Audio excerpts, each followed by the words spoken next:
Hello and welcome to Guy Cocker's Video Games Podcast, episode 21 on 8th of October 2013. I'm your host, Guy Cocker, and on this week's show I'm joined by a charity developer of sorts and a mobile games developer to talk about this week's news and answer your feedback. My first guest today is Tom Page from PLA Studios. Tom's involved with previous games from PLA including Heavy Metal Heroes, Map Commander, Squaddies and Spring Break Hero. Tom, thanks very much for joining me. Pleasure to be here, thank you.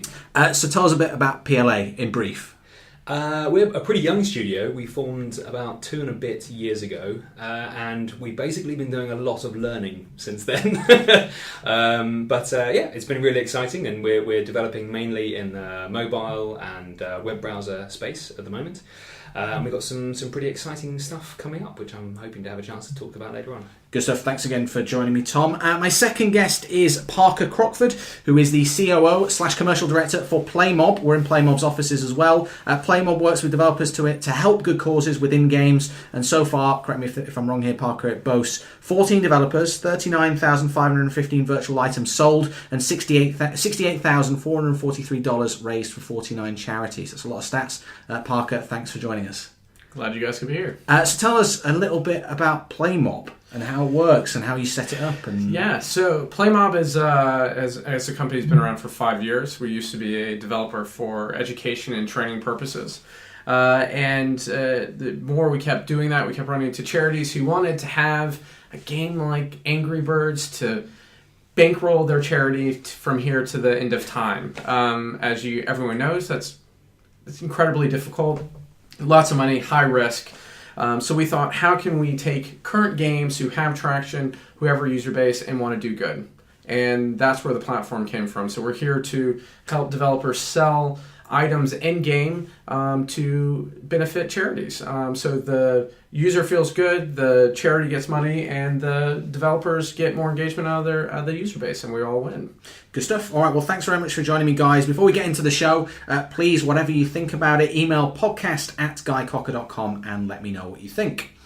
So Tom, tell us, you've got some new projects in development, and tell us a little bit about some of your previous games. Heavy Metal Heroes is an endless brawler, Map Commander is a sort of touchscreen tower defense game. Tell us about the studio, and obviously you're based in London, but how you got it set up and what you've been working on. Sure, we're based in Brick Lane, as you say, in London, and we formed just because we saw some really exciting directions that the games industry was going in, and iOS and the App Store was established, but some really interesting stuff was happening there, and we just thought we really, really wanted to get involved. We couldn't sit on the sidelines and just watch it anymore. I'd been doing some PR and marketing activity in the games industry, which I really, really loved, but it just really had to get involved in making stuff, and it's taken a hell of a lot of learning to get to where we are at the moment, but it's been absolutely fantastic. The last release we had was Eternal Descent Heavy Metal Heroes, and we partnered with the IDW comic brand Eternal Descent, which is this sort of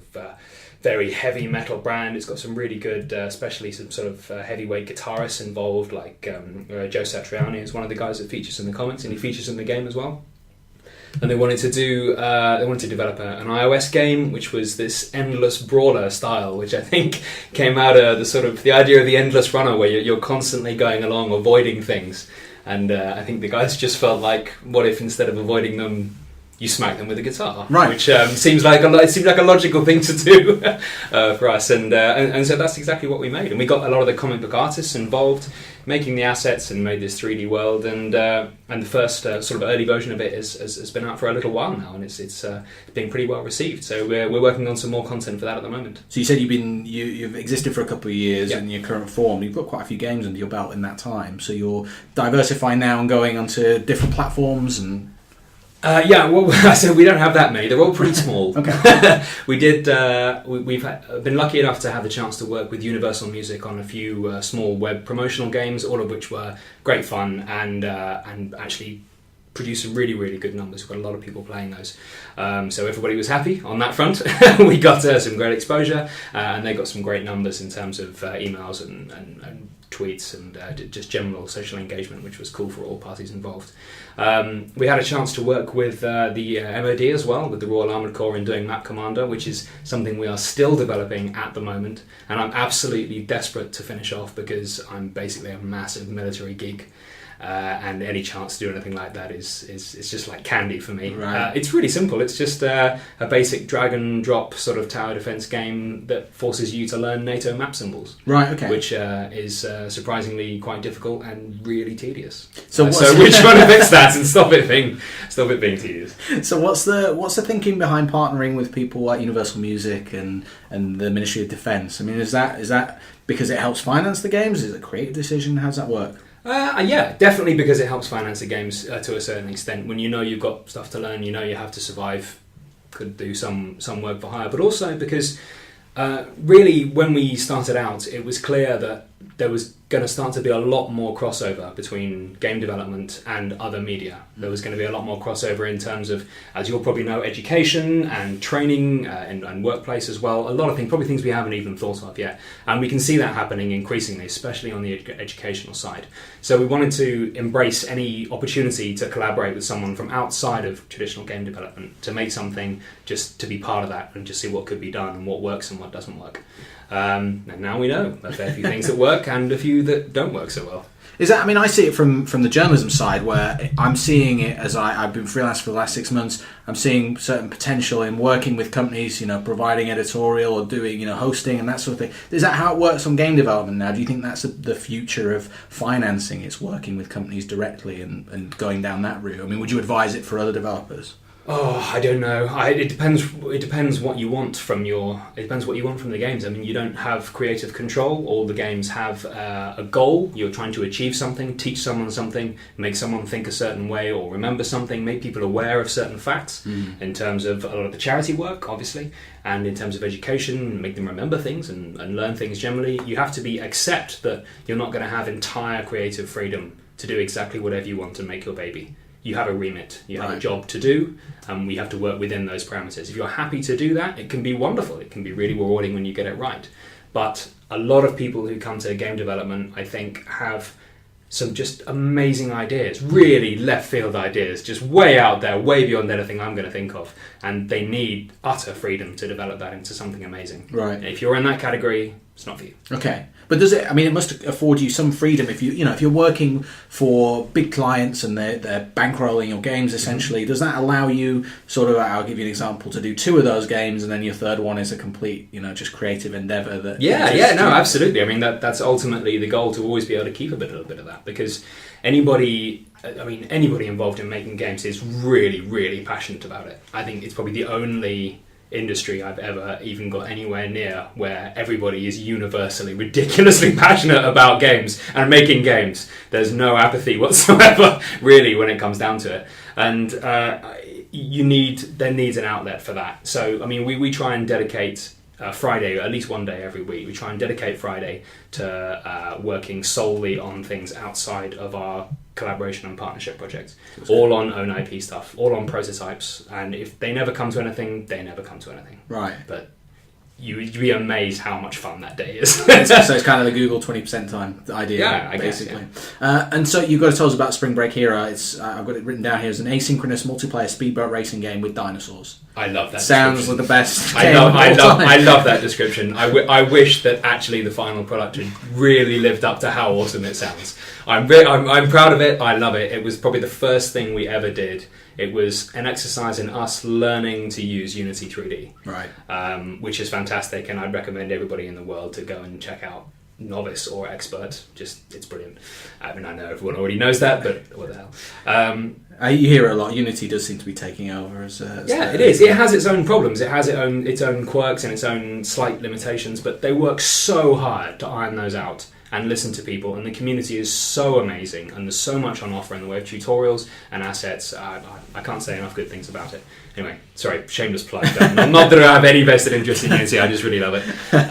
Anyway, Spring Break Hero was just that. We had this idea, we wanted to make an asynchronous multiplayer game. So this was way before Words with Friends and things like that. And one of our chaps a very talented chap who was working with us at the time called George Buckingham had this model for asynchronous multiplayer game whereby you played a very short game, very short, simple game, and the game was recorded, and the way you played was recorded, and the next guy to play played against the ghost, as it were, the shadow of your and reacted to the way you were playing.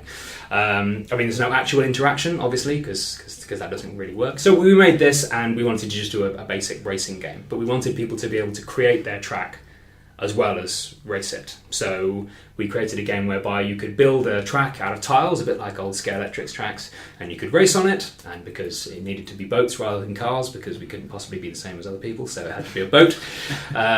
And there were a few obstacles, and those obstacles didn't really have a theme, so we added in dinosaurs, so that they did have a theme. Not that it made any sense at all.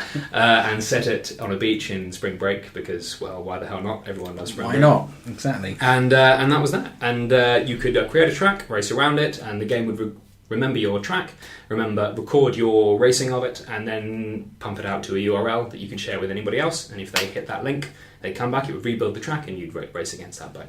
And I think in the first few weeks we put it live, we had over 40,000 tracks built. Wow. Just different tracks built by other people. And we were surprisingly terrible at that game. Really, we thought we were the best people in the world. There's no way anybody's going to beat us. Yeah, bottom of the pile. Everybody who made it. I think developers have that in general, where they think they're the best, and then they put it out, and then Absolutely. Day one you're beaten. Like it's crazy. So Parker, we're in your offices, the PlayMob offices. You talked a little bit about what the company does and who you work with. Although you don't mention any names, but tell us about this idea, because obviously you have you wear a different hat during the day, and then you work on PlayMob as well. Is that correct, or are you PlayMob full time? So PlayMob is the more full time. My other sort of passion and what I spend a lot of time is something called Code Club, where we're teaching 9 to 11-year-olds how to code in after school programs, and that's been wildly successful. And for any developers who are listening to this, we need more people teaching our 9 to 11-year-olds how to code. It's going to move things forward, and that's sort of like my project that I get to spend. I'm lucky enough to spend some time on outside of PlayMob, but so not just using IT, but actually coding. Yeah. So it starts off with Scratch. It's all done in really clever ways that kids get engaged with it.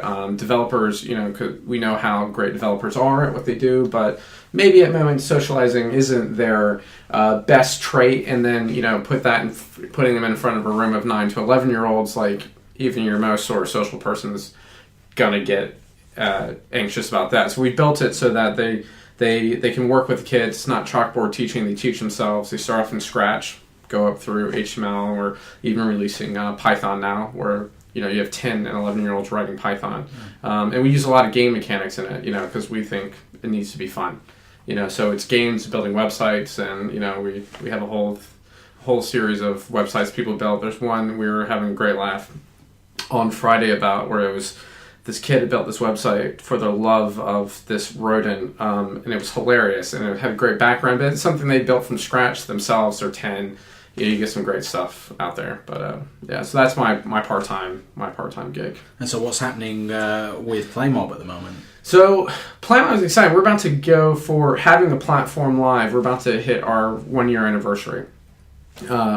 And similar, we've been going through a massive growing and learning and understanding what people want. Because I look at it and go, great, we're converting non-spenders to spenders. Why would anyone not want to be a part of that? But it comes down to, there's a lot of commercial pressures. There's a lot of, people are developers are really protective of their user base, and they don't want to alienate them. So it's an education of how, if you're going to sell something in the store, and then only a somewhere around 50 to 60% of that's going to go to the charity, people are really worried, like, oh, we're going to alienate everyone. But I'm like, it's not a donation. It's not a one-to-one donation. It's you're buying a product, something that's going to help that user in gameplay, and you as a developer are going to then donate that money onto a charity. So it really shifts that sort of mental idea of like, oh, I just bought this item and great. So it's a panda, and when we'll pour a little out for Sim Social on Facebook, who's no longer with us.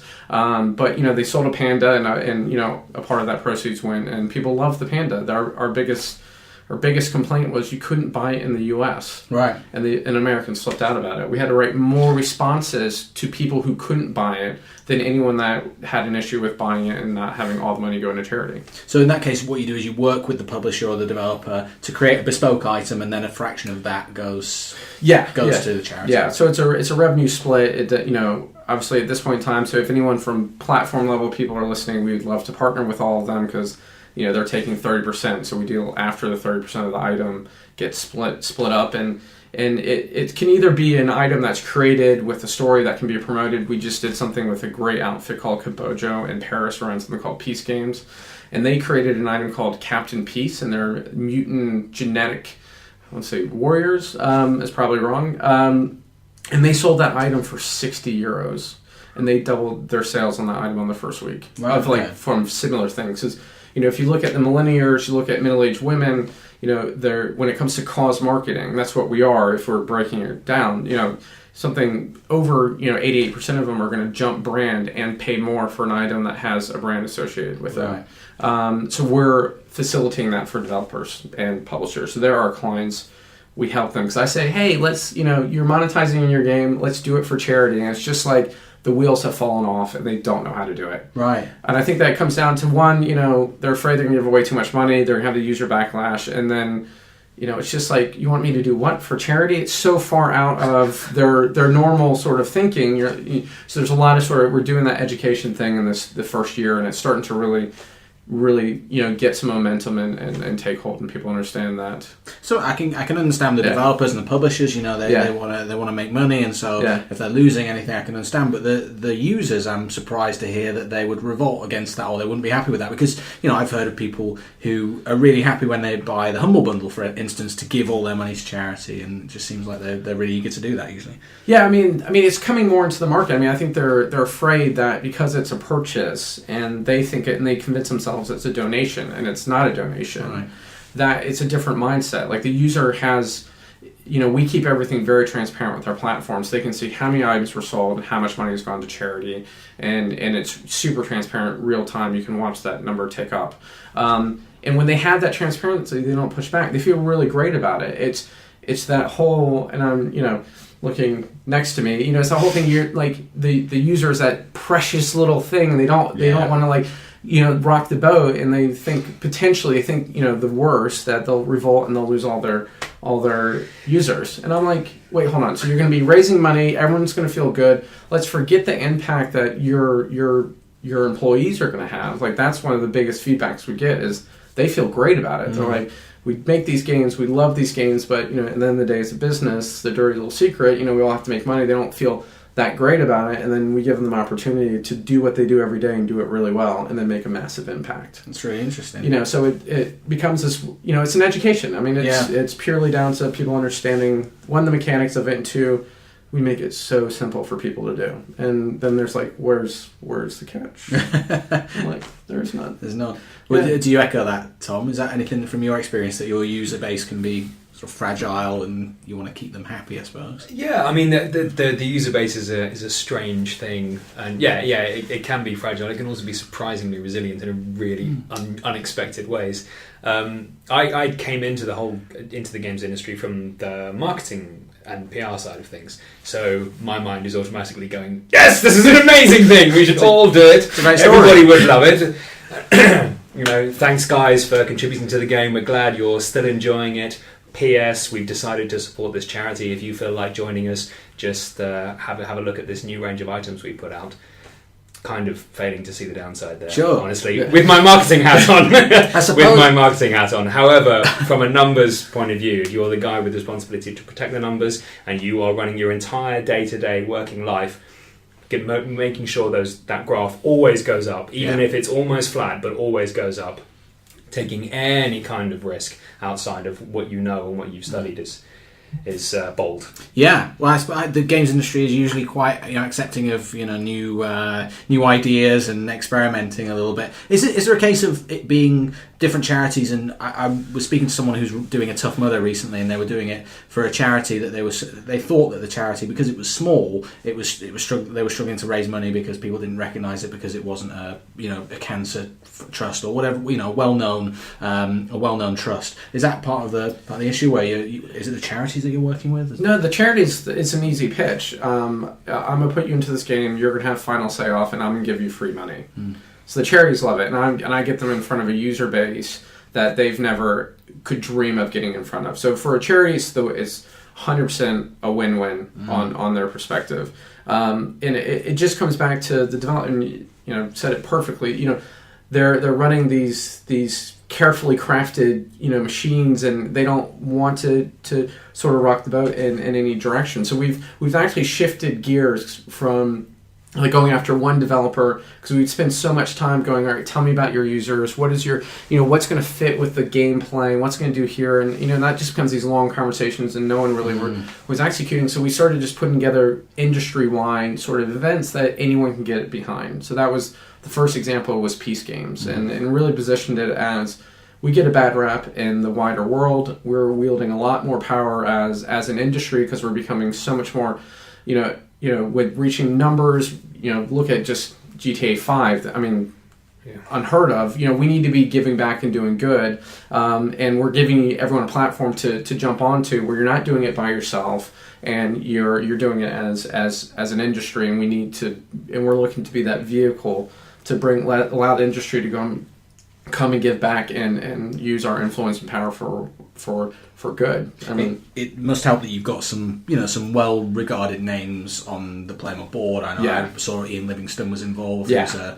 His exact title, he's a lifelong founder of Square Enix, isn't he? Right? Yeah, but he stepped down last week, right? Which is to focus on other things, right. Which is amazing. I mean, he's amazing. The fact that we have him as our chairman, and it just brings, as you said, weight to the conversation. And now it's just, no one says no to us. That's the funny thing. Like, right. There's very few people that say no, and then those are like the super violent games, and they're actually, it wouldn't work for us to go in there, because it's not what the game needs to be. Sure. It would actually take away from gameplay. I mean, there are very few cases where I'd be like, I don't, there's charities that would love to jump in because they would make a ton of money out of them. Sure. But everyone's like, yeah, well, we'd love to do it.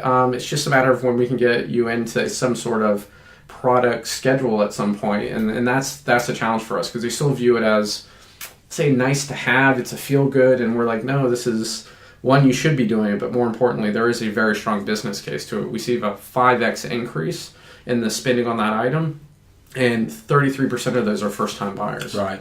So, if you're looking at a free-to-play world, it's like, what is the hardest thing? And it's getting people to jump across that gap and start paying. And this is a great thing to do it with. Right. You reward the players that are doing it anyway. It gets people who maybe would have done it at some point or never, they're going to come in and spend for the first time. And people feel good about it. Like, how much time do we dedicate to these worlds and these communities, and we get to come together and do something great, so it's education. Would love to get you. I'm doing a panel at the Free to Play festival on Thursday. I'd love to get you to. It's about monetizing children's apps. I'd love to get you. Oh, that's a whole nother world there. But again, I know. But again, it's one of those things that if it's for charity, then I'm sure parents would feel a bit better about them. Yeah, well, I mean, the interesting play. I think we did something with a company, PlayRise Digital. Yeah. They created a game, Baby Num Num, and they did a 90-day campaign for part of the proceeds of that downloaded product going to SOS Children, and they built SOS Children into the game. SOS promoted them, and they got featured in Apple. Yeah. For that, and it was great for them. And so, would we ever jump into like in-app stuff? I don't know. That'd be really sort of with everything happening, but. The product stuff, it's like, it's a win, because who's buying it? The parents buying it, and they see that's going to go help kids read, or it's going to give someone a vaccination, or it's going to do something else. Like, I'm sure you're going to get more people downloading that story app or that learning app or whatever it's going to be than a competitor. Yeah. Because it's there and it's being promoted. Then it just comes to the visibility in the App Store, which is... That's a whole. That's a whole. Yeah. Opening up like one Pandora box after another. It's just not good for us. Exactly. I mean, if you do that as well, every developer will be going, will this mean we get featured on the App Store? Which is the only danger, I guess. Yeah. Okay, well, thanks very much, guys. Where can we find out more about PlayMob first? So PlayMob, www.playmob.com. Come check it out. Our next big thing we're pushing for is called Gaming Tuesday, which is around Giving Tuesday, which is the Tuesday after you have Thanksgiving, then you have Black Friday, and then Cyber Monday, and it's a big international movement about going like, all right, well, we've all spent all our hard-earned cash on sales. Now it's Tuesday. We need to give back, and it was a big hit last year, and we've come in as sort of the gaming partner, and we're going to be launching that next big campaign to do the whole December rush, because that's where something like 75% of people do their giving is in December. Yeah, it's crazy. What about PLA, Tom, and finding out more about Map Commander that's coming out? Map Commander, I don't know. We're still working on it. The next thing we'll be looking to engage with publicly is a series of cognitive games, really, really challenging, really, really difficult games that we're doing in a collaboration with a great company called Mind Agilis. And these are hard games. Okay. These are really, really very, very, very challenging games, which I am depressingly terrible at. But we're going to be looking for some. We're going to be looking for a private beta soon. We're going to be putting out the call for some beta testers to come and help us. All ages, from all walks of life. I was going to say, the bigger variety, the better. What market is it aimed at? Is it aimed at sort of your Sudoku players, or no? It's everybody. The initial series is of 8 games. Yeah. We're going to be doing them in HTML5, so it's going to be web stuff, and they're nearly finished now. We're going to be putting out the first sort of semi-public teaser soon. We're going to be looking for people to test them out and see quite how challenging they are. Just keep an eye on plastudios.co.uk, and we'll be putting out the call soon. Good stuff, guys. Before we run on to... Well, actually, let's just run on to the feedback section. I was off last week on holiday, so there's not too much feedback this week. I don't know how much you guys can do to answer these questions, but we've got a couple from Twitter. Remember, if you want to get in touch with the show, it's podcast@guycocker.com. Thanks to the people that got in touch about the competition as well. There wasn't too many people that were too bothered about me dropping the competition, so unless I hear a major outcry, I may just drop those completely. But let's talk about the Twitter feedback. First of all is from... I'm just searching through Twitter here. This is from Firmski. He says, with dedicated servers becoming the norm, will multiplayer ever be able to go cross-platform? Tom, do you know anything about how multiplayer servers work? And you must develop across different platforms. I'm thinking iOS and online, and you using Unity, so maybe Android as well. Do you know anything about dedicated servers and whether that will allow people to play? I think he's getting at the fact that playing across PlayStation and Xbox and PC maybe here. I'm not sure that it's necessarily a server issue there. I'm not going to delve right into it because it sounds like the person who asked the question knows a hell of a lot more about this than I do, if I'm going to be brutally honest. But usually going cross-platform, I've found, going cross-platform is generally just because of, I can't think of a better way to put it, it's just the rules between platforms just aren't the same. Even in terms of just the way people engage with it, the rules of the system within which it is, rather than a purely technical problem. And when it comes down to the purely technical issues to do with servers, which it sounds like it is, I'm going to keep my mouth well and truly shut because I have no idea. Parker, do you have anything to... Yeah, because I asked some of the guys in the office and their big thing was, it's not possible now, but probably will be, but it comes down to a business decision, like, will Xbox and PlayStation actually want to play together? Yeah. And this consensus in the office was, no, why would they? And then the next big thing that came up is, if we're talking PC console, if it's first-person shooter, the PC gets way more advantage with the keyboard and the rest of it. And, sure. So I think, technically it's there, it's just, are the companies want to play and allow that to happen? And personally don't see them getting into bed like that and doing that. But it'd be great if it worked, and they, we could all get along, but I don't see that happening. Unfortunately. Yeah, it's a political thing, Yeah. unfortunately. I had another question from Daniel Grosset, who says, enjoying the show, wondering if you consider doing a retailers episode after speaking to MCV. Yes, I'm looking into this. If you're listening to the show, I'd love to get retailers involved. It proved to be a bit of a problem getting the major retailers to be in the same place at the same time. But yes, I would love to have them. And there was a question last week, a couple of weeks ago, when I was talking to GamesIndustry.biz about PlayStation Home coming to PlayStation 4. I had a follow-up on Twitter about someone saying it's not been announced, but it's been rumoured, I believe, reported by official PlayStation magazine, that it may well be coming. I don't think there's many people out there that are really crying out for PlayStation Home on PlayStation 4, but apparently there is a dedicated hardcore community out there. So yes, the rumour is that it could be coming, but nothing confirmed yet. Thanks very much for getting in touch with me on Twitter. It's Guy Cocker on Twitter, and do send me an email. It's podcast@guycocker.com. Okay, time for the news section. I've picked out this week's big and interesting news stories, and I'm going to ask my guests what they think. So first up, this news story is a little bit old now, but I wanted to cover it. It's Steam Machine prototype details and specs posted by Valve.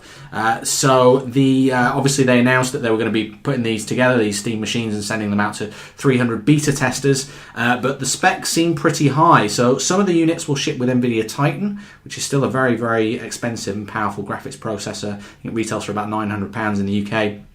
Then some will feature GTX 780s, which are a similar spec, and then 760s and 660s, which start to go down to, if you're looking at them at retail, about £200. So reasonably expensive pieces of equipment here. Then Intel Core i7 processors, some i5, some i3s. But basically the takeaway from here is that it's quite powerful machines. Some storage here with SSDs. What do you guys think about? Have you had a chance to look at these Steam prototypes? Are you on the list? Have you registered to try and become a beta tester, or are you not bothered at all being in the world of mobile? Tom? Any news about this is massively exciting for me, and I will spend stupid amounts of money the minute I can get my filthy mitts on any piece of hardware that's going to allow me to play a lot of Steam games. Yeah. So in your personal life, you are a Steam. Absolutely. It's. I think it's a fantastic thing. It just seems that it's exactly the right time for me personally, and I've only got one foot in the PC gaming world, and that's only a personal one at that rather than a professional one.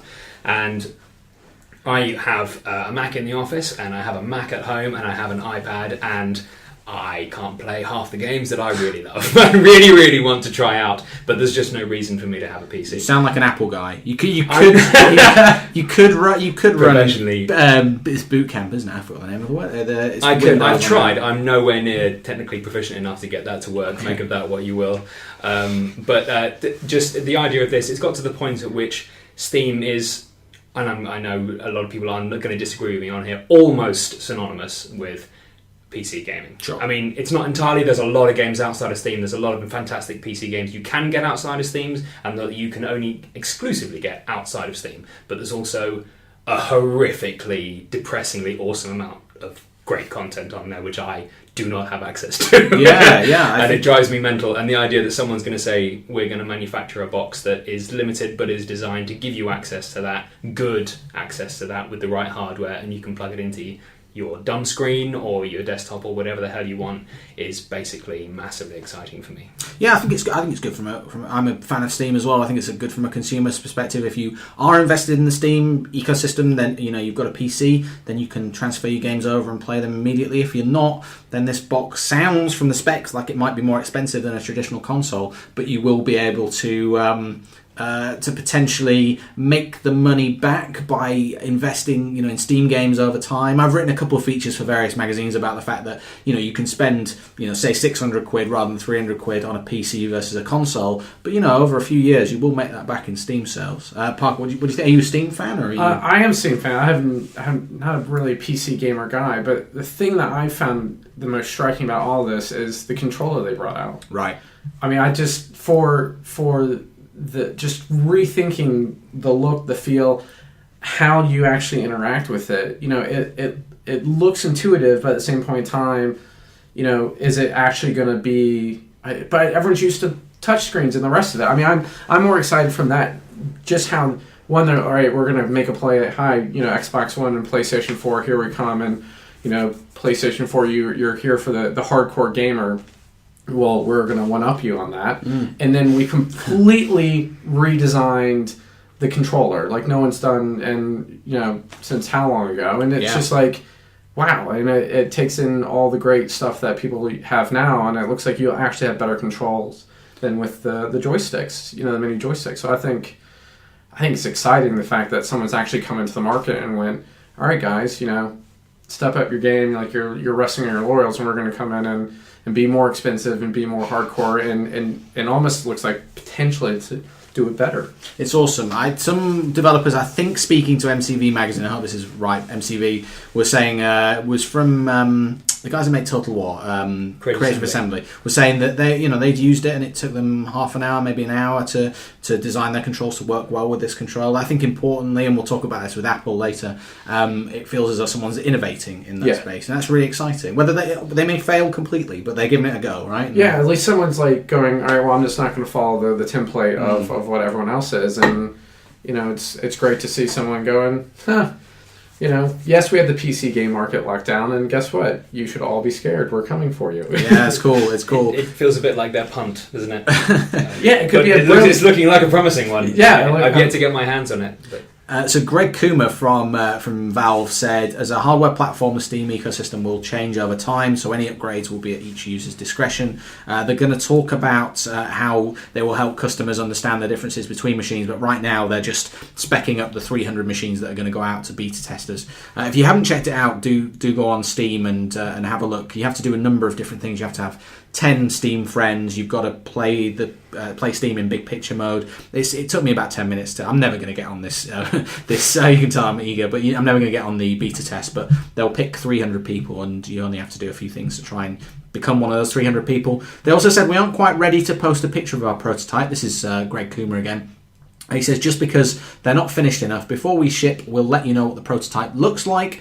We expect people to redesign the machine from a technical perspective and from an industrial design perspective as well. So it seems like, again, really, really open system designed to be completely customized and changed and tweaked, which is really, really cool. He said that this design is not meant to serve the needs of all of the tens of millions of Steam users. It may, however, be the kind of machine that a significant percentage of Steam users would actually want to purchase, those who want plenty of performance in a high-end living room package. Is that? I mean, that's it, right? I mean, what would you, Tom? It sounded like you might be willing to get into this. What would you spend on a Steam box, roughly? Do you think? That's exactly what I wanted to hear. Right. I mean, that for me, that's a little bit.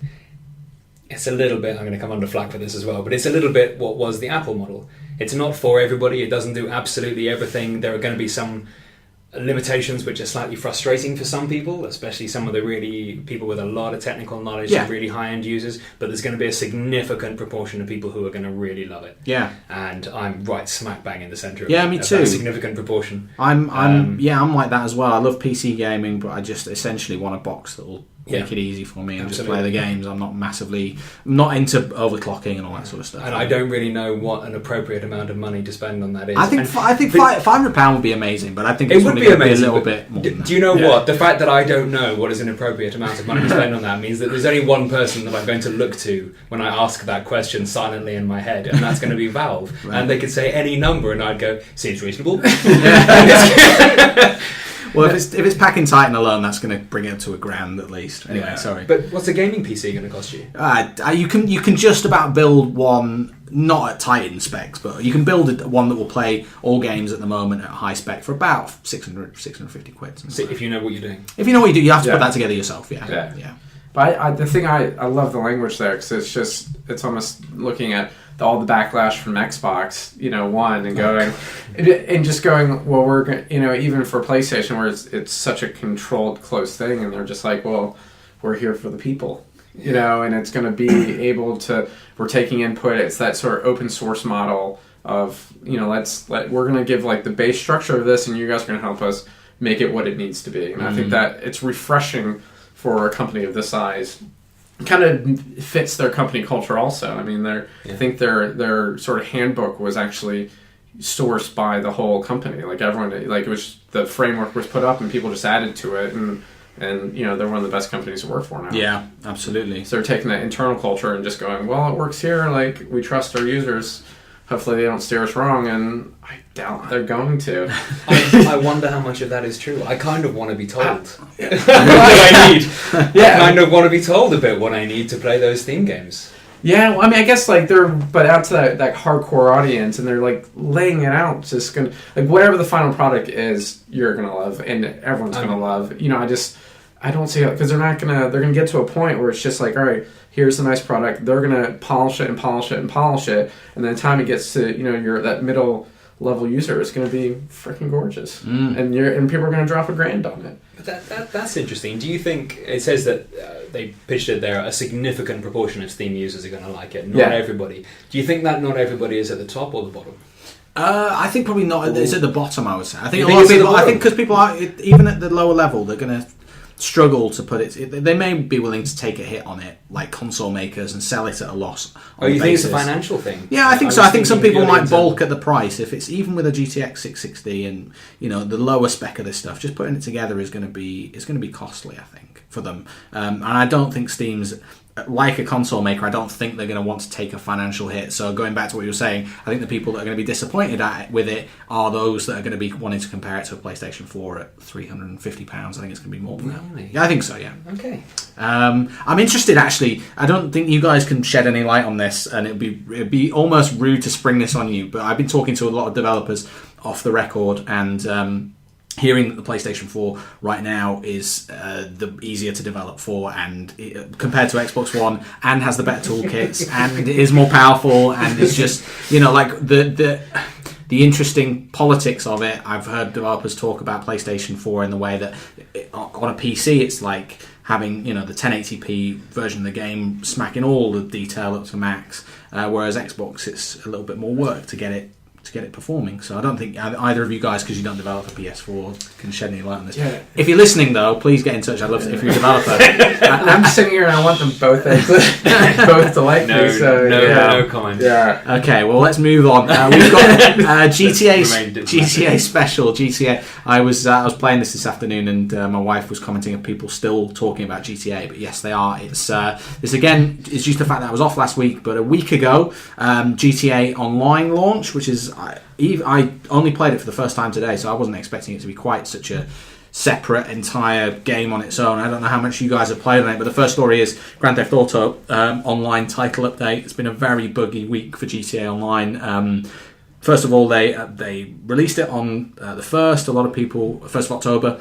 A lot of people said it felt like an alpha build and there were just bugs everywhere and disconnections. Then there was a title update which wiped a lot of people's characters. I know Keza over at IGN, I read her piece. She was saying that she was reviewing it. She got to a level 20 character and then it just got wiped and she doesn't know what to do. And so they're advising, the messages popping up on the PlayStation 3 version this afternoon just saying, if your character disappears from your slot, please don't save over it. It's there. We'll bring it back to you, but there's no details on when that might happen. Have you guys played Grand Theft Auto 4, 5? Even though are you playing online? Are you fans? I spent a lot of time watching people play it, right, and feeling horribly jealous. In the office, or one thing at home and in the office.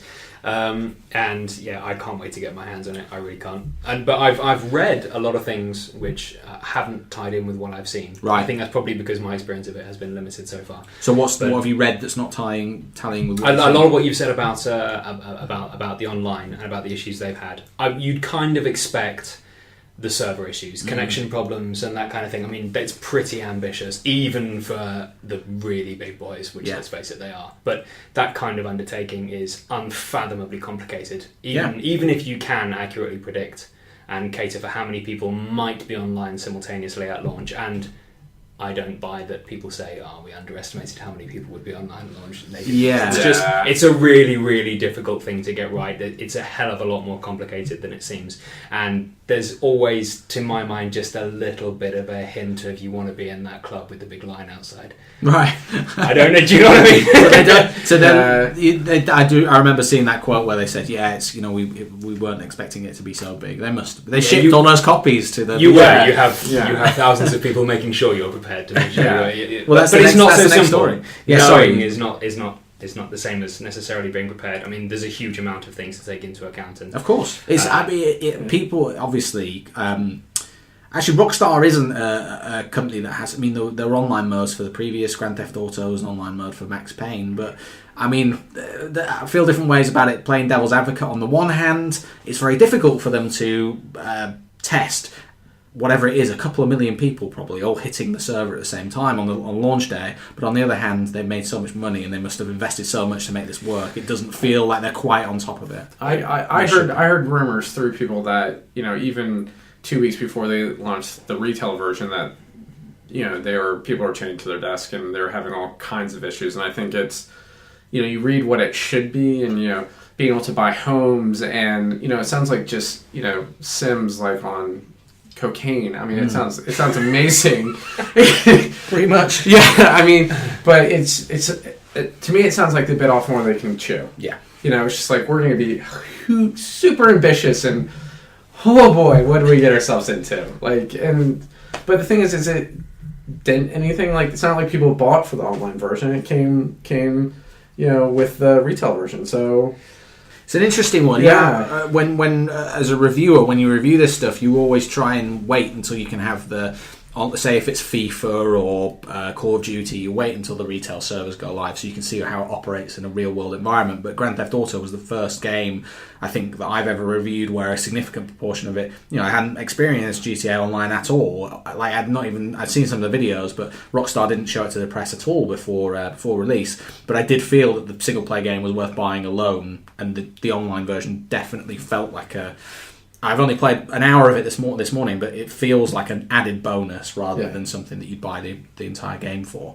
My question is, are they going to do in-game purchases? They are. They're doing it already. They've put a hold on it, I think, while all these problems are going on. But yeah, you can buy... the aim of the game is to earn money, and you do that by... It's a really interesting financial, economic system within the game where... again, very limited experience of it. I've been on holiday. I really haven't touched games over the last week, but you can put bets on yourself or other players to earn money. You can play on the stock market. You can, you know, steal money from other people. You can put hits out on other people. There's all that really interesting economic stuff at play. But you can put bets on yourself. You can put bets on yourself to win races, or, you know, take part in, or someone else's. I'd love to be a lawyer right now. It's crazy. There's going to be some law firms making a lot of money. Maybe, maybe. But the thing you can do that's a time saver if you want to earn money quickly is you can drop real cash. Wow. Or you will be able to once all these technical problems have solved. It's such a clever... I mean, such a clever... It's not clever, it's just... It is clever, but it's a natural evolution of... You know, it's a natural evolution, but they just gave it to you, like, going, oh, yeah, well, we'll just put it in there, and then, you know, it's like, oh, like, everyone in the office is already... You know, I'm getting so much GTA 5 because they've already completed it. Right. You know, and now it's... You know, so they're sitting there going, like, great, and they've run around, and they've... You know, we've gone on car chases and seeing how quickly we can get up to a 5... You know, all the stuff you do outside of missions, but they've already completed it, so now they're like... The next holy grail is like, it's not over. I can go online, and if you're gonna be able to buy stuff online, it's just like, jeez, it's good. I think it's great. Yeah, it could be, or it will eventually, I'm sure, be an MMO. But hasn't the subscription model that ship sailed now? Hasn't it? I mean, but they don't need a subscription model. No, because they've sold the retail versions. They made their money back. I don't know how many times over, and now, like, any money they make on this, you know, they're gonna be covering probably. I mean, how far down the line of adding new content, maintaining the servers, and the rest of it do they need to start making money when they actually lose money on this? I mean, oh god, yeah, but you can't go back to your premium model once you've gone MMO and subscription. No, but they don't have to go subscription. That's what I'm saying. They went subscription when they sold billions of copies, and now so they've already made their money back on building all this stuff.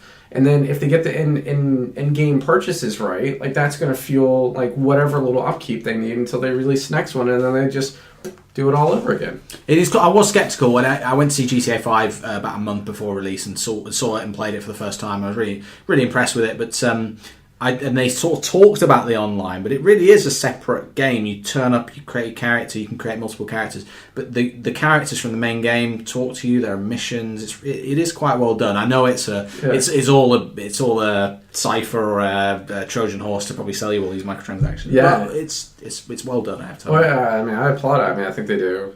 They do great stuff. So. Well, this is a nice link into the next story, which is 1,000 plus developers made GTA 5, and if you've played it, it's probably no surprise. Rockstar North has revealed that a team of 1,000 plus developers worked on GTA 5. In an interview with Develop, studio president Leslie Benzies confirmed that the team worked on what has become the fastest selling game in UK history. He said it's probably much, much more. It takes 1,000 people to make a game. That's a requirement. Because of the size of the thing, we're modelling at such a minute detail. Once upon a time, the car models had 4 moving parts. Now there are 15 alone in a car's retractable roof. The detail is 10, 20 times greater than GTA 4, so it takes 10, 20 times more people. There's loads of cool stuff in GTA. I was reading a feature, I think on IGN, where there's little details. I reviewed the game, so I was really into it for like 4 days, heavily, like 10, 15-hour days. And there's stuff in there that, like the old thing that came up when I was doing interviews about it was, can you pick up a prostitute and then have her services and then kill her and get your money back? And I hadn't even tried that. Why is that always the thing people want to do? It's always the thing. And I honestly didn't know the answer to that. And then yes, you can pick up a Lady of the Night in the game. But there's really cool stuff in there, like if you go up to a busker and you listen to them or you watch them, and if you don't give them some money, they get irate and they start taking it out on you. Or there's just loads of little tiny details that you just don't, even through a massive playthrough of the game, you don't pick up on. But obviously 1,000 people is crazy. I mean, they've got the mobile app for iPhone, the iFruit app, which has got its own mini games in there. They've got multiplayer, entire teams making that. It's 1,000 people. That's just the norm, isn't it? Now, I guess, where same for Assassin's Creed, really, with these AAA blockbusters. There's teams in Montreal, in Budapest, in Shanghai. It's just, what do you think, Parker? I mean, they're to the level of a film now. I mean, it's that level of entertainment and that level of expectations that how many people make a film, and you're not surprised. I'm just thinking how much one developer costs them, let alone 1,000 developers cost them. Like, it's a big sort of like, if it doesn't go amazing as it did, you're hurting in a very, very quick order. Absolutely. Yeah. Just taking that comparison in terms of a film. Yeah. That would be the obvious one to make. It's like a film now. Yeah. In a film, you choose what you show people. In a game, and especially one like GTA, you don't choose. They can look at whatever the hell they want. Yeah.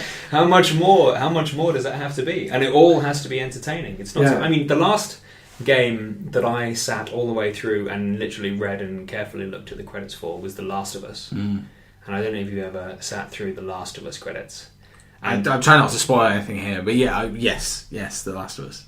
No, it's fine. Ending credits are fine. Yeah. I'm not going to say any of them. No, yeah. But But you're looking at the number of names. I was. Yeah. I sat and looked through that, and that's not something. GTA 5 is a game you look at and you think, yeah, this is just an enormous environment, and I can do a huge amount of things, and I can do anything. I can do absolutely anything. It must have taken thousands of people. Yeah. And you think of The Last of Us, and you think this is a carefully crafted experience, and I go in a line and I do my things, and there's still a lot of names in there. Yeah. I was playing it the other day, and I mean, it's just like you're talking about the clever little stuff. I went to steal a tractor off a farmer, and I pulled him out, and he pulled out a shotgun and wasted me in the middle of this field. And I was just like, "That's great! I'm in the middle of nowhere. Like, I've walked up to this tractor, and the guy is carrying." At some point, one of those 1,000 people went, "You couldn't steal this guy's tractor. He waste you." Yeah, I mean, it's great. I mean, but the thing I'm impressed with that many people is the level of quality control and passion that has to go into this game. Yeah. To be able to orchestrate that level of... Because just think about merging all that into one product. I mean, code-wise. The Q&A process of that just must be immense. I'm just doing some of the sums on it. I can't. Yeah. If you look at this, these numbers are not accurate, but basically, it works out actually pretty accurate. I think the numbers that were bandied about for GTA's budget were about 170 million. If you take an average developer working at £40,000 a year, that's probably not accurate, but it's probably not a bad guess. Probably a bit higher, I would say. And you times it by 1,000 developers times 5 years, which is what it was reportedly in development for, that's about £200 million, which it was £170 million to develop. So the numbers there are roughly, obviously they're very, very they're inaccurate, but it's about right. It makes sense that it would cost that much money to do that. But like you say, it's weird that Rockstar can do that for a game that's not, takes 5 years to develop. You see other developers like the guys on Assassin's Creed where they try and reduce the risk by doing annual franchises, and FIFA as well, I would say. But does it become unmanageable for a lot of companies? For you guys, obviously you're working in smaller teams, but do you think that's sort of a manageable number to Leslie Benzies, the guy at Rockstar, is saying that's the way we work now. Everyone works on GTA or Red Dead, then we move on to the next thing. So you've got all these international teams working on one project and moving on to the next thing. Yeah, but if let's say we're talking 1,000 devs, that's not even talking like project managers. And then let's look at the marketing spend. Like, I couldn't walk around London without seeing a bus, commercial, something else. So I mean, maybe it costs that to build it, but then what they spent to get it out into the market and make it happen. But I'm just fan. We're a team of a total of 8. That's a handful of full time and contractors and part time people, and we got people in the U.S. now and people traveling. And it's difficult to manage, and I can't imagine when you start layering in that much complexity of organization. It's coordination more than anything else. Yeah, it just. I can't fathom it. It blows my mind. I've spoken to mid-sized developers who will remember when they'll either remember it as the point that they didn't enjoy working there anymore, or the point where they knew that they were getting big, where they'll say, the first time I remember the company getting big was when I didn't know that guy's name, and it's like when you hit 50 people or whatever. These guys, it's not that they're not going to know each other's name, they'll never meet, they'll never even know the other guy. Oh god, yeah, they're in different countries, and some of them will have, some of that 1,000 or more than 1,000 won't have worked for 5 years. They will have worked for a few months on a particular aspect of it, and it will have been completely divorced from the rest of the process. But even if it is, for those 100 guys working on 3D modelling of, bling rims, then, which I bet there is, I bet there is 100 guys there who are dedicated, or 10 maybe, who are dedicated to doing that. But there's a middleman there somewhere who had to coordinate the integration of that into the rest of it, who had to spec it out in the first place, who had to make it happen, and who had to integrate it back into the game, and it all had to work. My head hurts. And he did it. So that's GTA 5. I'd love to hear your experiences of online. It looks great, so if you're playing it, please let me know. My Xbox Live Gold account has now lapsed because I've moved over to PC, so I'm playing on PlayStation 3 for no other reason, because it's free. So let me know if you're playing it. Next couple of news stories are just news in brief, just because I thought they'd be of interest. First up is DualShock 4 will work with Windows PC at launch. This is another small win for Sony against Microsoft. DualShock 4, which is the new controller from Sony on PlayStation 4, it will work with Windows PC at launch, according to Sony Worldwide Studios President Shuhei Yoshida. He said on Twitter that the PS4 controller will work with basic functions in quotation marks, and that the analog sticks and buttons will work just fine, so kind of hinting that the entire controller experience might not be there at launch. As the website Joystick points out, it's unknown at this time whether Windows will recognise the controller as some non-Microsoft controllers feature the X input API, so the OS recognises them as Xbox controllers essentially, but you will be able to use it at launch, unlike the Xbox One controller. I don't know if this is news to you guys, but I thought it was of interest. Have you used the PlayStation controller, PlayStation 4 or Xbox One? I've held the Xbox One, and I think it's tough if you don't have like the vibrating, because I don't know, you wasn't playing, the batteries weren't in it, right. Couldn't really get it, but had a chance to play on the PlayStation 4 at Eurogamer, got let in early, and it when the games weren't built, it was it was great, because obviously they hadn't gotten the hardware into a box or the right packaging, so it was like sealed behind like this thing, but it felt like the other one. I mean, it wasn't something where I was going, ooh, new experience. It's just like, oh, you made it a little bit better, it vibrates a little bit more, sure. Like, great. Like, I think people were disappointed if it didn't upgrade, but I mean, how does I know Microsoft is massive, but how do they let their competitor work on Windows and then their own not at launch? Yeah, good point. I mean, it's just symptomatic of God knows what the hell is happening there. Really, it really feels like you hear the phrase "one hand not talking to the other." It feels like they've got 8 hands and they're all facing away from each other, just randomly doing stuff. And then once a month they have a little bit of a meeting because the media goes mental and says, "What the hell are you doing?" And someone makes a ridiculous decision and backtracks on everything they've said in the past 6 months.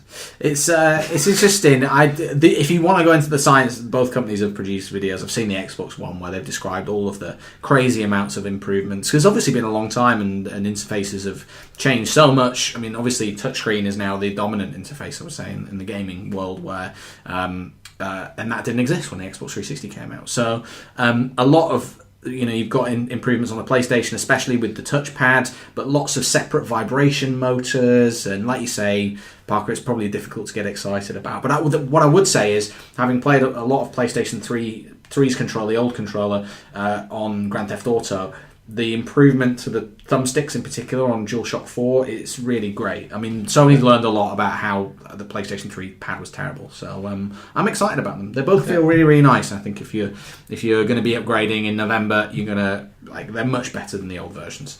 I wanted to cover this one off because a lot of listeners write to me about colour blindness. I don't know if this has come up in either of your work at all, but Rocksmith 2014 edition will be colourblind friendly. So it contains a mode for those with colour blindness. Ubisoft has confirmed, according to producer Taylor Benson, who is also colourblind. Adjusted hues will allow those with colourblindness to learn just as easily to strum the 6th string as those who can see colour.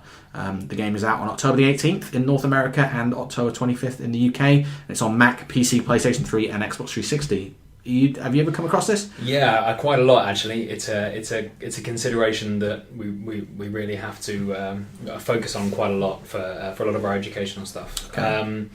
For the Mind Agila stuff especially, a lot of the games, they're quite challenging, but they focus on rapid colour recognition combined with something else. Right. And of course that's completely out of the window. Sure. If you're colourblind.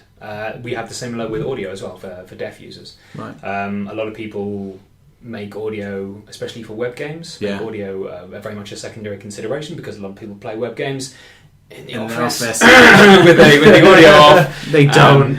They definitely don't. But if they were to, then that would be a problem. But yeah, we have an issue with colour blindness. It's one of those things that unfortunately you can't overcome in every situation. Sure. We literally have some games which are based entirely on combining colour recognition with another feature, and it's often just not possible to substitute that with an icon or with anything else in the context of the game, which is unfortunate. But it can be a problem. Have you played Rocksmith? I've never played it, and I hear it's really, really good, and it will teach you guitar. Yeah, I mean, I sat down with a company in Helsinki that do apps for guitar learning, and it's funny that it came up in the conversation also. And to be honest, he said something about it, and I was just like, huh? Like, never even, like, for me as a person who can see full, never even thought of it, and I don't spend my time designing games. I'm just interested what charity is going to speak to the user base, but we haven't actually come across where that's been a concern, but I can see how a lot of games would be. Yeah, it's a question I've had not just on this podcast, but over many years working as a journalist. Just there's a small, but I think it's something. I think it affects. It either only affects men, or it's mostly men that are affected by it. Something like 1 in 10 people are either affected mildly or majorly, and it does affect a lot of games for them. So it's one of those big ones. It's one of those things that's worth looking at. I mean, Able Gamers is a great site for focusing on these kind of features in games. And weirdly enough, Able Gamers really loved Spring Break Hero. I'm not quite sure why.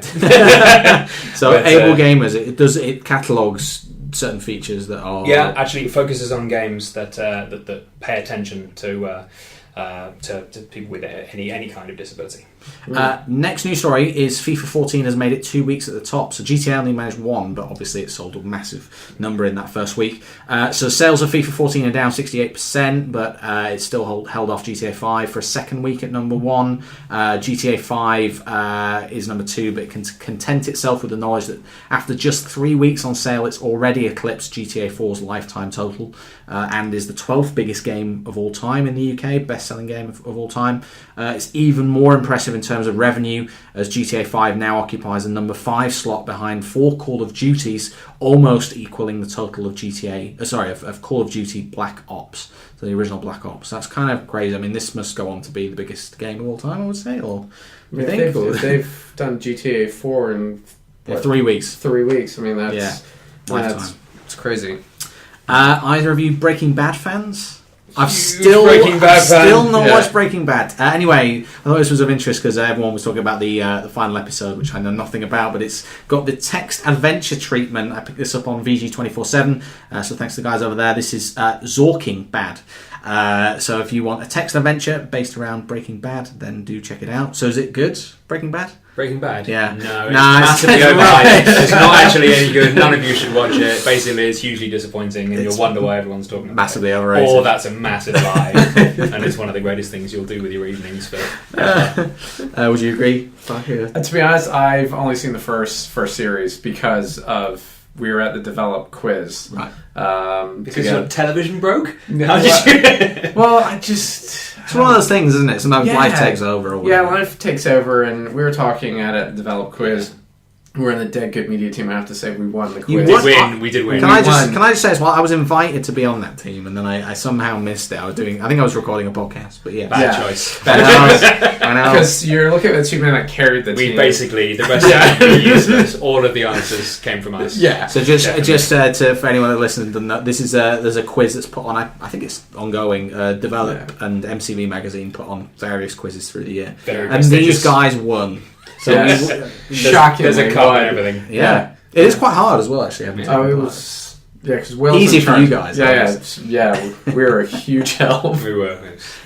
So congratulations on that. But Breaking Bad, worth checking out here. And then finally, Writers Guild of Writers Guild of America have nominated Tomb Raider and Thomas Was Alone for their annual awards. I don't know if you guys have played either of those games. Yeah, both of them extensively. Do you like the writing on them? Any better examples? I'll be honest. Tomb Raider. Yeah, I don't really get that right there. I'm there was a lot of effort in there, and I can Yeah. see it, but I'm not quite sure how it got up there. Yeah, I'm on slightly dodgy ground because I've interviewed Rihanna Pratchett, who's the writer, on a couple of occasions, and yeah, I loved it. I played it all the way through. I played it all the way through. The one thing finished it very recently. Actually, would say about it was that I got, even when I was playing it in the early stages of the game, I started thinking there were some things that frustrated me, and I started thinking, oh, this is really frustrating. And then before I knew it, I'd put in ridiculous number of hours and finished it. So maybe that's a tribute to the writing within it. Maybe I've answered my own. Were you frustrated with the question. writing or the gameplay though? As gameplay. Okay. So maybe it was the writing that kept me. Yeah. Kept me involved throughout the entire thing. Thomas Was Alone and Mike Bithel's masterpiece. I think really that everybody knows the writing, and that is generally amazing. It's very good and very well voice acted as well. And very well voice acted by Danny Danny Wallace, yeah. So definitely did deserve to be up there. Mike Bithel's everywhere at the moment. He is. What's it? I He forgot is the name indeed. of his next game. I'm sorry, Mike. Volume? Volume. That was it. Volume, I believe it is the next one, which I know absolutely nothing about. Looks Metal Gear Solid VR Mission-esque. I think. Really? And I think there's some homages to that as well. But yes, it's obviously going to be well anticipated. I would say he's kind of looking forward to that. indie darling. What do you think on that Tomb Raider? Thomas Was Alone. I've only played Thomas Is Alone. I haven't played Tomb Raider, but I found some of the text and like Tomb Raider. And I say that with Ian as our chairman. But yeah, I mean, again, Thomas Is Alone is fantastic.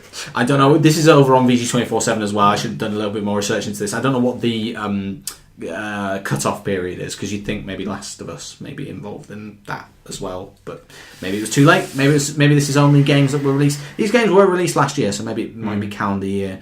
But anyway, go and check those out. If you want to find out more about these news stories or anything else, head over to my website guycocker.com and you'll find the show notes. Okay, time to talk to my guests about what they're up to at the moment, what's on their radar, what they're up to in general, anything that might be of interest, really. What about... let's start with you, Tom. What are you playing at the moment? What are you enjoying? Anything you want to... Desperately trying to figure out a way to get my hands on and play Rome 2. Yeah, okay. Total War, so that I can give up, actually socialising with people for an enormous amount of time while I pretend to be a general, is basically what I want to do with the rest of my life. I've not played Rome 2. I played some of the Shogun games for some, just in the past, and they're incredibly detailed, and they do phenomenally well. I mean, Creative Assembly is incredible team. I adore them. I played all of them. I've already mentioned I'm a massive military geek in general. Yes, and that extends to ancient history as well. And I love Creative Assembly, and I really, really want to get my hands on that. But I don't have a PC. If anybody wants to send me a Steam box with a copy for playing that with a copy, I wouldn't complain.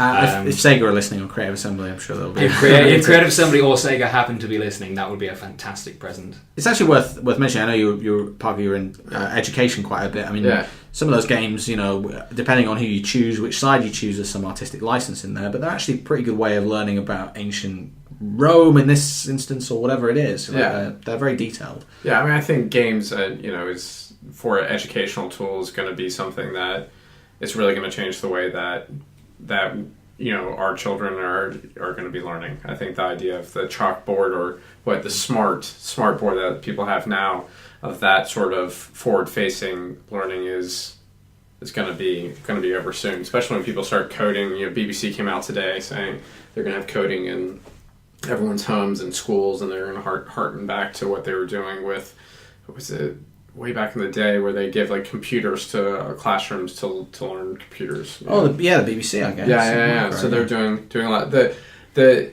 going back to the question about what's interesting, what we're playing, and I'm going through proposal season, I feel like right now. So it's all playing these different games, and I was in Helsinki for a variety of people, and there's a big development out there. Yeah, massive development out there. And the coolest thing I've seen in all these games I played, to sort of understand them, to write proposals to find the right people, but got to see the sort of the beta version from Grand Crew. And it was on an iPad, and somewhere between, it's a social game, but it has Minecraft and sort of, but it's a 3D world you can play in, and it just, you can build these worlds, and there's different challenges, and it was just, I had my hands on it for 10 minutes, and I was just like, this is cool. Cool. Okay. Yeah, so that's the one I've enjoyed the most of sort of interacting with. I don't get a chance to get stuck into things. And what stage is that at for people who want to check it out? So I think they just launched in Canada in their beta. Right. And depending on sort of how that goes, it could be anywhere in the next 4 to 6 to 8 weeks, so hopefully sooner than later. Sure. But what was it? So what was the title of that again? Oh, I knew you were gonna. Premier Crew? It's Grand Crew. Grand Crew. Okay. Yeah. Premier Crew is it's like a champagne or something. Yeah. Grand Crew. I'm forgetting the name of it, but they are. It's great. I can tell you after once I get it. Cool. Yeah. It's really, people should check it out when it hits the Apple Store. Good stuff. Okay. I must just chime in. I'm also really looking forward to playing a game which isn't done yet, but I've been watching very carefully. It's a game called Light, which is being developed by a 2-man team in Brighton called Just a Pixel, and they've just started off this kind of top-down stealth minimalist. It just looks amazing, even in the early stages. And this is an iOS game, or no? I think it's on Greenlight actually. Okay. I'm not entirely certain, but I've just been watching the videos and the audio around it, and that's looking really cool. Cool. Light. I'm really hoping that actually comes to fruition and actually finish. You never know with the indie titles. Of course, it's really difficult to finish something off. And it has to be greenlit, obviously, as well. It has to be greenlit as well if it's going to be on Steam. I don't know if that's the only path they're going, but really cool little team in Brighton called Just a Pixel, and they're doing this game. And so I'm really conscious of just any tips of just making sure we get the spelling right. Is it Bright? No, sorry, Light. Light, sorry, Light. Sorry, Light. I pronounced it better. No, Light. Light, okay. Which I'm really looking forward to. I hope that comes true. Cool, that's a good tip. Anything else that you're playing at the moment? Anything that sort of... I mean, we mentioned GTA. It sounds like you're maybe going there eventually. Yeah, I really hope to. I'm not sure I can commit the time. That's what I'm worried about with GTA 5. It is an investment. It killed me. It's got to be an investment, I think. In the nicest way, it did kill me. I had to take a little bit of a break after reviewing it because I played it for 4 days straight, and it felt like I was going through that Second Life thing where you're just in massive investment of time. But I'm picking up the online. Is there anything that's coming out? We're obviously going into the big season, and we'll talk about the games that are out this week. But you pre-ordered a PlayStation 4 or an Xbox One. How are you feeling? We're a month out now. It's It's pretty close. I'm not pre-ordering anything. I'm going to sit on it. I'm going to wait until the first users, until I know a few people who have both, because it's really, really tempting from my point of view as a developer to just go, yeah, PS4 is going to be amazing, and let's forget about Xbox for a while because they've asked about, but it's probably not the way to go. And just staying agnostic at the moment. I haven't looked at the launch titles or anything. I'm gonna keep well and truly out of it until things have landed, and I've heard a few things from a few people firsthand, I think. I would say actually on both sides that the launch titles are not particularly exciting from either side. Yeah, they're not amazing from what I've seen. I mean, there's the great. I'm a FIFA fan. FIFA on next gen looks great, but the first party stuff like Killzone, maybe Infamous on PlayStation 4. I'm a bit of an Infamous fan, but they're not like I must have that. They just look shinier versions of what's out there already. Why are you, Parker? Are you kind of interested in next gen? I'm asking the wrong questions really. We should be talking about mobile platforms. And I mean, everyone in the office has bought both already. Yeah, and I want to see. You got some rich co-workers. Or it's just that they're young and lots of disposable income. Yeah. But I mean, they're just. I just think PlayStation 4 is going to be, for the gaming of it, it's going to be the thing. As much as if I was in the US, I'd buy the Xbox One. Right. I think because I think that would be a better living room experience for what I want to buy it for, but. If you're just going games like in Europe, PlayStation 4. Sure. I mean, it's hands down. I feel the same way. I want to get your opinions. I was hinting there about asking you questions about the mobile side of stuff. I've been on holiday. I've been literally sat on a beach trying to take a break for the first time in 6 months. So I've really tried to switch off and not play any games. But I have been playing Infinity Blade 3 on the Apple iPhone 5S. And Tom, ahead of the show, we were talking about the new iPhone. For me, it's a lovely device. It's sitting on the table here at your office, Parker, and I've shown it to you guys. For me, it's the first time with an Apple iPhone where I feel like they're not innovating enough. It's not exciting enough. And I've actually, after a couple of weeks, I came back last night and immediately moved back onto my Android HTC One. I've been an Apple guy for as long as I can remember, and it feels as though this is the first one where I'm going to move away from it. What do you think, Tom? You said the C is a bit too plasticky. I can feel the protective fanboy rising in me at the moment. Say what you think. It's okay. So to me, Apple fanboy. Okay, it's an S version, so it's like a plus version of the 5, and I love the 5, and it's your 16:9, and it looks exactly the same, except I can have it in shiny pimp and gold, and it has a different home button. You're laughing at me for using the word pimpin', aren't you? The Pimp and Gold version, I've still not seen in the flesh. I should mention that this is an Apple Silver, This is an Apple Silver loan model, so I borrowed it from them. Sorry, I'm picturing my wife on the phone, but you can do the touch pad, the fingerprint recognition thing. I've not tried that out. It's pretty cool, but I have to admit I'm one of those guys that leaves I can never be bothered typing in codes. I know this is bad, so I'm making myself an object for like a victim here who's going to get my phone stolen, but I can never be bothered typing it in each time. But anyway. What do you think about the S and the C? Are they, as a developer that works on mobile platforms a lot, are they innovative? Yes, it's an S version. It's a plus version of something that's already come. They're testing out the fingerprint thing, as you say, and it's generally a bit more powerful. Generally, it's the same form, and iOS 7 is kind of the biggest change, actually, really, in this kind of period. I know that it didn't come together, and I utterly despise it. I will probably completely change my mind and do a U-turn in the next few months. But right now, what's the worst part of iOS 7? I'm still trying to get used to iOS 7, and I probably would have felt great about it if I hadn't come from iOS 6 and all the ones that came beforehand. This more flat design, the colours are a little too bright. Some of the elegance appears to have been lost, and it's edging towards a lot of really good Android systems that I've seen. Why would you do that? I really don't get it. And this kind of leads me into the C. It's the 5C, isn't it? It's the coloured plastic version. Right. And you've got a problem with that as a fanboy. Not as a fanboy. A little bit as a fanboy. I'm going to dress it up as some kind of commercial sense, but let's be honest, it's really just me as a fanboy not liking it. That was kind of the Apple thing. It cost more. It was a bit it felt in some way, even if it was just an illusion, it felt a bit higher class. No, it did. It had premium. fewer options maybe, but it did the basics really well and smoothly, and in a way that felt elegant and nice to your average to lower users. Even if your really high level users might get a little frustrated by it. Now, I don't understand why it's gone in this direction. iOS 7, the thing about it, even if I could get over the way it looked, there are additional transition animations to everything. And I feel like such an asshole saying, when I turn my phone on, it takes an extra 1/10 of a second before I can do anything because everything goes out from the corner. It used to go click and it was there, and now it doesn't anymore. And okay, that's a nice transition for someone who's never had the instant click before, but I've spent years with the instant click. I want it to be instant. And the C just feels like... I walked past an advert for the iPhone 5C, and the adverts are all coloured. They're all themed in a colour that is the case of the phone that they are featuring. And I think... I just think there's a big load of colour here. I don't notice. I think, that's an Android advert.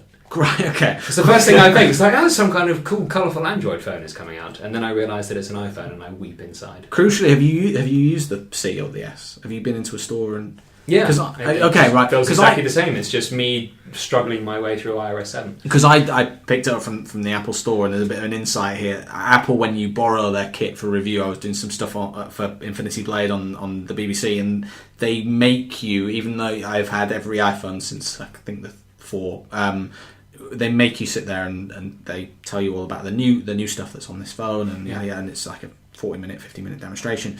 I picked up the 5C and I was quite surprised at how it does have that sort of quality to it, but I understand the colourful plasticiness is not quite the Apple premium aesthetic that's gone before. It does...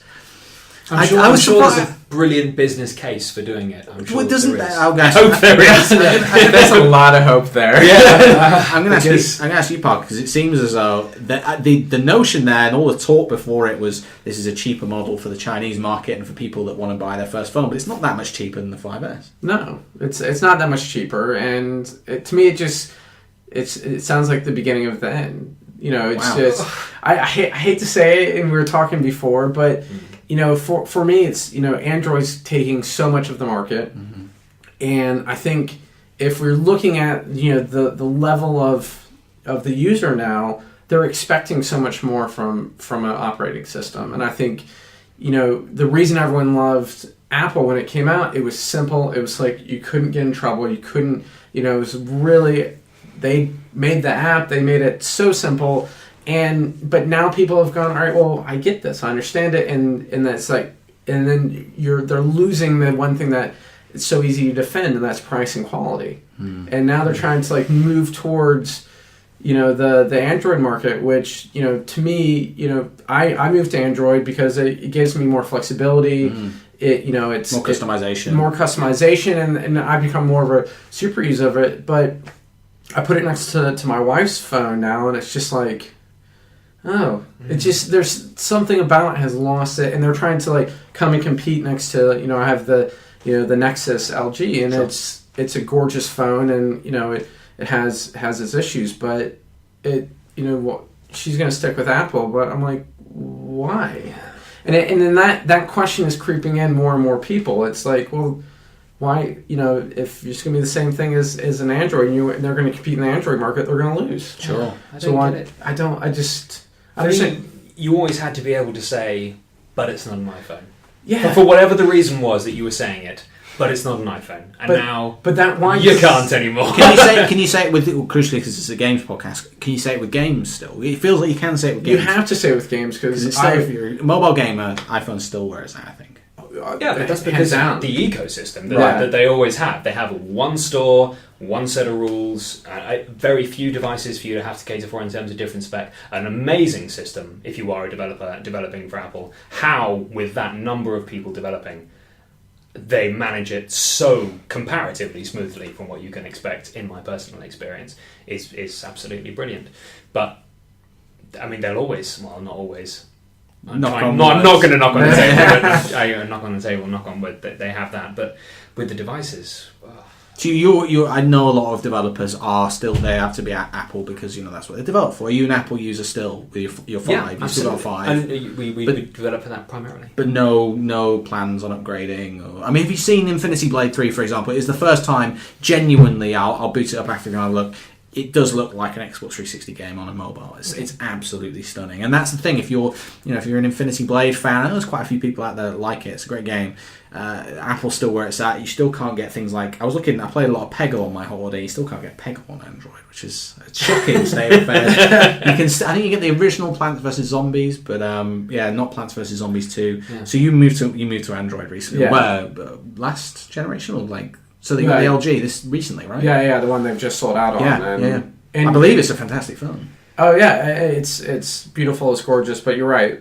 But Google's moving in the right direction. They've just last week they launched this game focused sort of ecosystem, and I think they're going to really be sort of separating out like the general Google Play market versus like a games market, and hopefully that's going to bring some stability to it, but still, if you look at the monetization, like if you're gonna have to build on one platform, Apple. Yeah, for you guys in your professional capacity, it's got to be Apple. It's Apple. It's not even as much as I love Android, and I think the future is Android still in today's market. Like if you have the money to build one game, like hands down, like you go Apple. Because those guys, the customers spend money as well, right? Yeah, absolutely. Yeah, that's the thing. They spend money, whereas in Android, it's so easy to hack at a point. Although, having said that, for me, starting to see the Google Play icon next to the available in the App Store icon at the bottom, and no one made a fuss about this. Suddenly it was, available in the App Store, and you're like, it's probably available somewhere on Android. Maybe it is. I'm not sure. Maybe it is. I don't know. And then maybe it was, and maybe it wasn't, and maybe there'd be a story about it. And then suddenly this Google Play icon just crept in next door to it. And then eventually there was a Windows Phone one that crept in. It looked terrible, so everyone took it off again. Yeah. And maybe but the Google Play one is still there. Yeah. And it's there more and more and more and more and more, and it's starting to become an accepted thing. And that's the direction. It's a fair point. It's a fair point. Garden. I'm gonna stick on this just for a bit longer. Sorry, apologies if you're not a mobile fan, but as this is a gaming podcast. But yeah, if you go on the Google Play Store, like today when I wanted to get Peggle, it's still a bit of a Wild West on there. You get loads of Peggle guides, and it feels like you're one step away from installing this horrible virus on your phone. Yeah, it's like, oh my god, which you are. So they need to sort that out. But crucially, for me, I've got the HTC One. It's an absolutely beautiful phone. The screen size feels as though in this area people become so fickle, I guess, and that Apple innovated so much in the early days of touchscreen and then the Retina display, but now with the sort of raft of Android phones, the LGs, the Samsung, the HTCs, they're big screen, 1080p screens that look absolutely gorgeous. It feels like the iPhone, when you go back from that, it feels a bit like it's a very nicely built, expensive toy, but it feels like a toy. It feels small and restricted, and in terms of the operating system as well, it feels much more fragmented. It feels like there's an app for everything, whereas the Google system it all works together. Well, you have those, you can. It's much more open. Like you have those open calls, so everything is you can tie it all together in one nice ecosystem on your phone. Whereas that's all nice, confined operating things. So eventually that's why I think Android is going to win, because you can build so much more and then use the resources already on someone's phone and not have to build out everything. You can just do the core and then start calling in everything else. And I'm a big fan of ESPN and the ESPN app. They don't have their own player; they just call out to the player on my phone, and it's great. It's seamless. It goes directly to it, and it must have saved ESPN tons of time and effort not having to build a video player into their app, where you'd have to probably do that for Apple. Well, let me know what you think about the, if you're listening, the iPhone 5S and generally Apple, but you do become fickle. I think that crucially, actually, from my perspective, having access to both these devices is massively telling that for the first time I'm moving to HTC and Android. So I'm interested to know what you guys think. So if you've bought a 5S or you're an Android user, please let me know.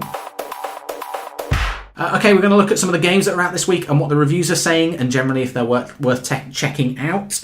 The first game is Beyond Two Souls. Now, I interviewed David Cage at a BAFTA event. Very, very interesting guy, and really interesting. The reviews have just come out about 4 hours ago at the time of recording.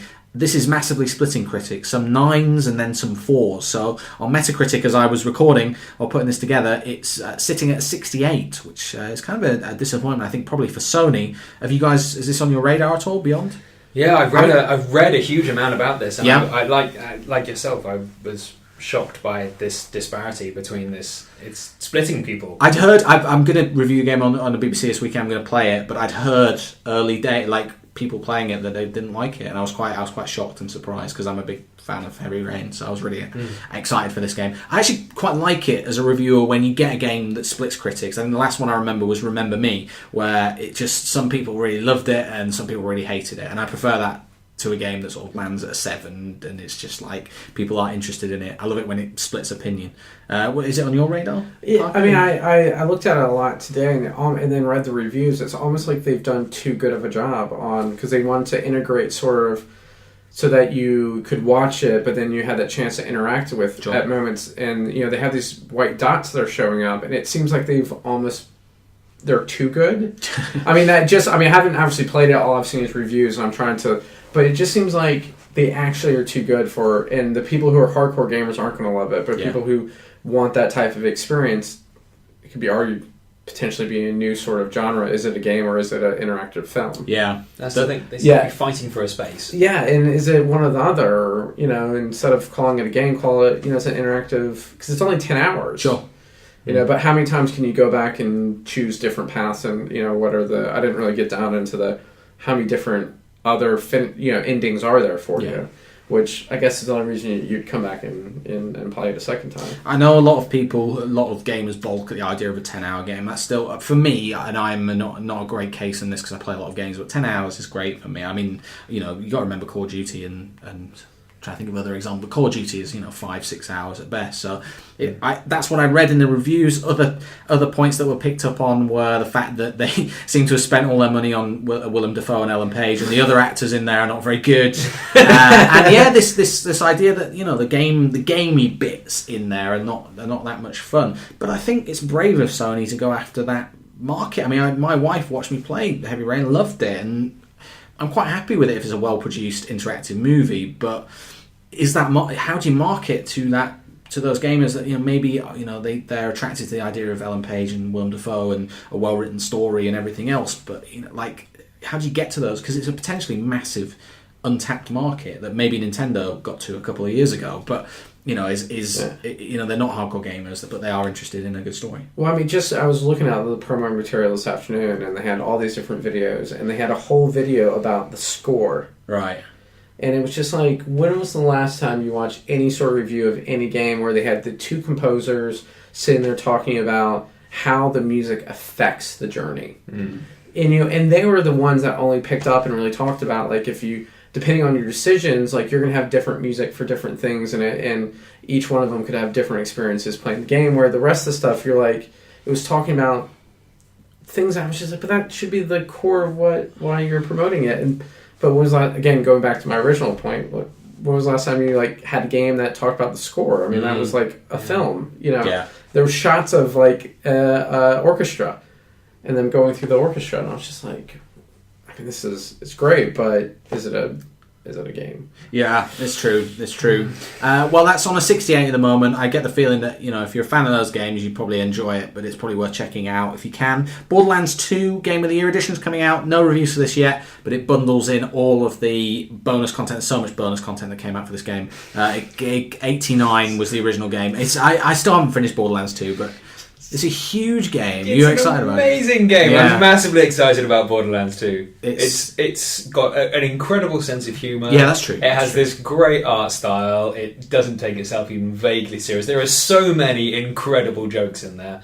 and you just have to go and find guns. Great Go art and find style, guns. Go and find guns. and it Look plays for some more guns. it plays up to that sort of looting and just that. And must co-op get- in the same room. Yeah, absolutely. Dragon's Crown, which is a game I hadn't really got on my radar. PlayStation 3 and Vita.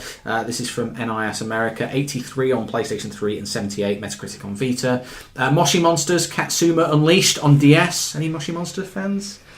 Obviously, big from a London studio. Turbo, Super Stunt Squad. It's difficult to say. That's to coincide with the movie. Again, no reviews on this. And then a game that a few of my friends are massively excited about, but I've never really got into, Pokemon X and Y, both on 87. Yeah? Yeah. Pokemon fan? Yeah, I have a lot This of is friends who are Pokemon fans. Yeah. This is the best one yet. I think everyone does. Yeah, I said it in the office, and the whole office turned around and went, "It's gonna be amazing!"